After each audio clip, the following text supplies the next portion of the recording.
This picture's about an owl. That's me. And a fella named Fred Jones. No, that's not Fred. That's his house. Fred is inside sleeping. Now, I'm not just an ordinary owl. Oh, by the way, this picture's sort of different. Wait a minute. Not that different. That's better. Still better. Even better yet. Here I am, up here. Well, as I was saying, I'm not just an ordinary owl. I'm a student of habit. Been sort of observing people's habits for years. Now, when I say habits, I mean all kinds of habits. Helpful habits, in-between habits, and not-so-helpful habits. Fact is, most people live by habit. You take Fred Jones. Fella lives in the house down there. Good, honest citizen. Head of a family. Just about everything Fred does is by habit. Even the way he sleeps. Now, some of his habits help him. Some of them don't. See what I mean? Let's have a look downstairs. Would you look at that? Breakfast table's even been set the night before. Hat on the chair, letters to be mailed, all there, right by the front door. And the umbrella, in case it rains. Mighty orderly, I'd say. Uh-oh, what's this? Somebody forgot to put away the vacuum. Oh, well. Say, Fred's supposed to be at work by 8:30. Shouldn't he be up by now? Day in, day out, the routine never varies. It isn't that Louise hasn't tried to have breakfast ready, but somehow there just isn't time for much more than a fast cup of coffee. You know, Fred's got some good health habits. He always brushes his teeth after meals. Then he's on his way. Hold it. He forgot something. Let's take a quick look at Fred's day up till now.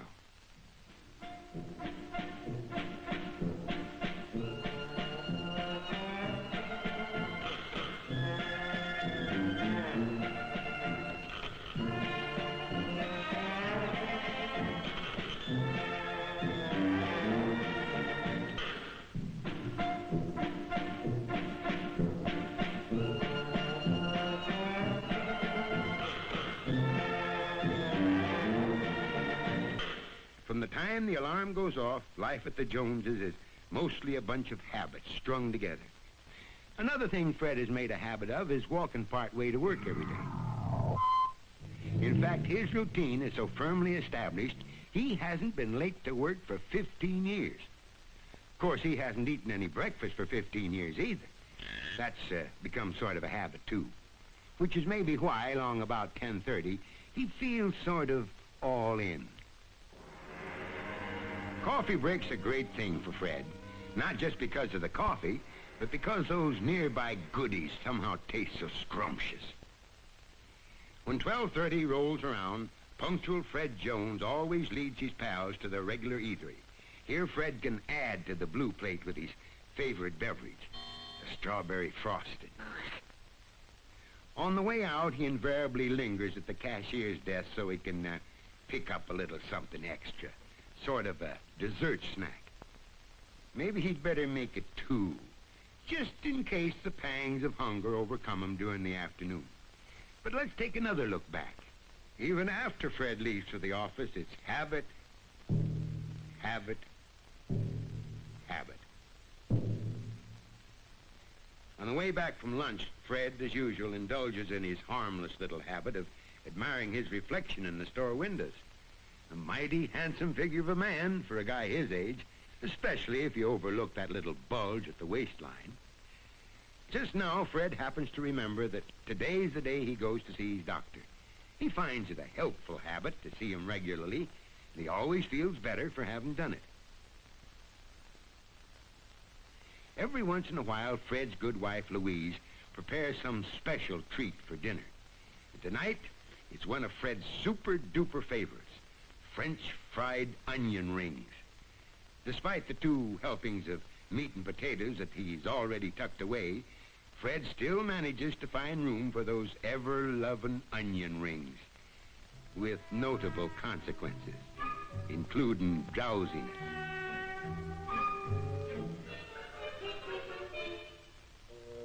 Well, it's 11 p.m., and all the lights are out, right on schedule. Oh, just another routine day in the life of Fred Jones. Wait a minute.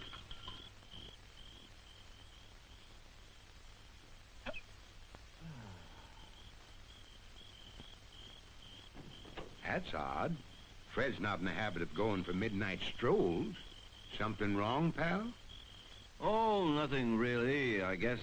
You went to your doctor today. What did he have to say? Well, he said there's nothing wrong with me a change of eating habits wouldn't fix. Well, then what's bothering you? Well, I've eaten the same way for years. Uh-huh. You know, my system's used to a certain intake. It just couldn't stand any change. Is that what your doctor said? Well, not exactly. What he said was I don't need as much to eat as I used to. You know, I'm not as active a guy as I used to be. Well, then, what's your problem?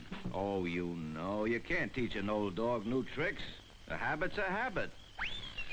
You can't change it. Oh, I've seen lots of people do it. Now, wait a minute. From my observations, I've noticed that most habits can be changed, even eating habits. If what? If you know how, if you want to, and if you're willing to work at it. Sounds impossible. But go on.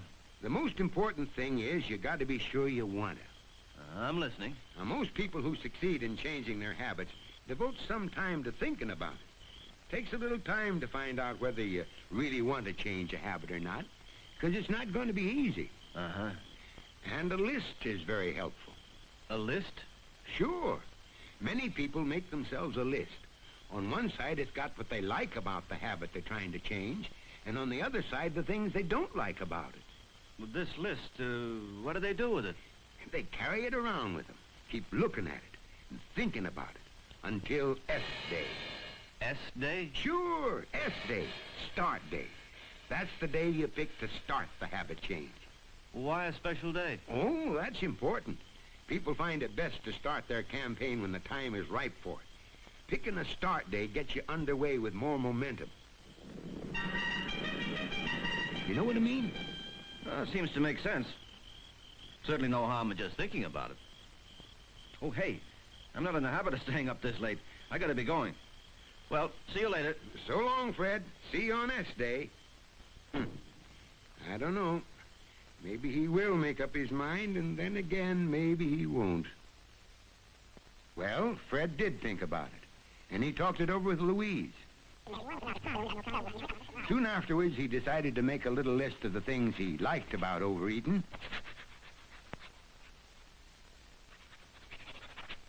And the things he didn't like. After a few days of adding to the lists and thinking them over, he came to realize how much more important the don't likes were to him than the do likes. He thought about it so much, he even remembered where he'd hidden that diet plan his doctor had given him. And he tacked up a weighing schedule near the bathroom scales. The more he thought about it, the readier he became for S Day. Monday the 8th, 7 a.m. Wait a minute. What in Sam Hill is Fred up to? Better see if I can help. What's the trouble, Fred? Oh, I don't know. This isn't as easy as I thought. Oh, I meant to tell you about that, Fred. One thing at a time. Don't try to change your entire way of living all at once. I never saw anybody finish yet who started out that way. Relax, Fred. It's eating habits you're trying to change. Nothing else. Maybe you're right. When coffee break time came at the office that day, Fred brought his coffee back to the desk. Even though he'd had breakfast, a part of his new campaign, he was staying a safe distance from the goodies. But then, quite unexpectedly, the goodies came to him. Oh, it was a tough situation, and Fred was sort of looking around for help. No exceptions, Fred. No exceptions. That's probably the most important thing to remember about changing habits. You're just kidding yourself when you say, oh, just this once won't matter, because it does. Every time you resist, you're not only helping to defeat the old habit, You're forming a new one. What if I, Make an occasional slip? Yeah. Well, all is not lost, but it prolongs the process, makes the whole thing a little tougher on you. After a week of lunches without strawberry frosteds, Fred really felt he was making progress. But he wondered what further steps he could take.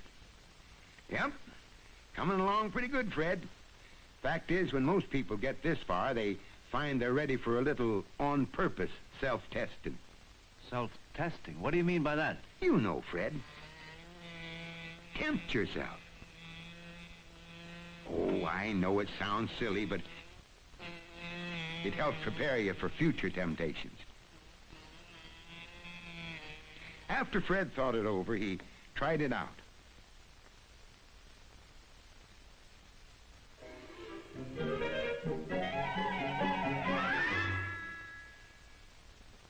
As each day of his campaign goes by, Fred notices he's feeling better and looking better.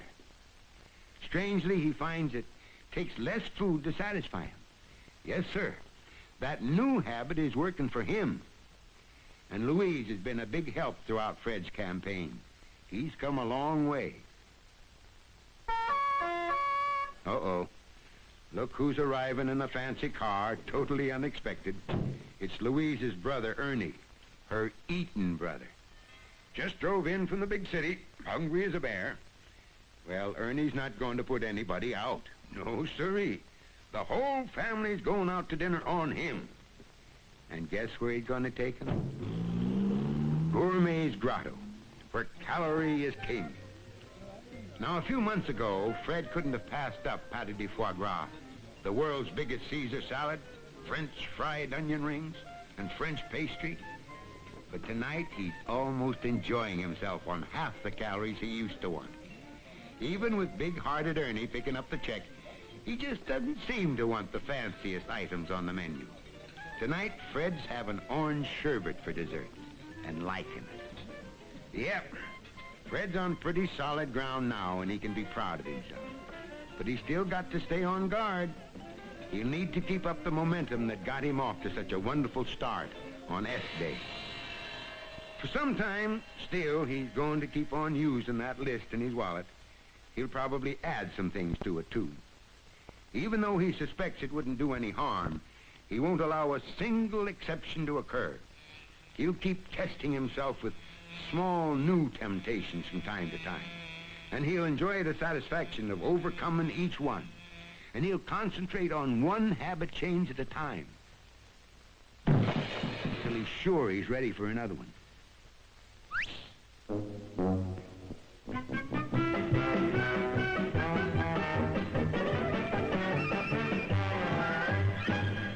The other members of the family are impressed with the way Fred has carried this thing through. And they may have learned something that will be helpful to them personally. Like? Don't like.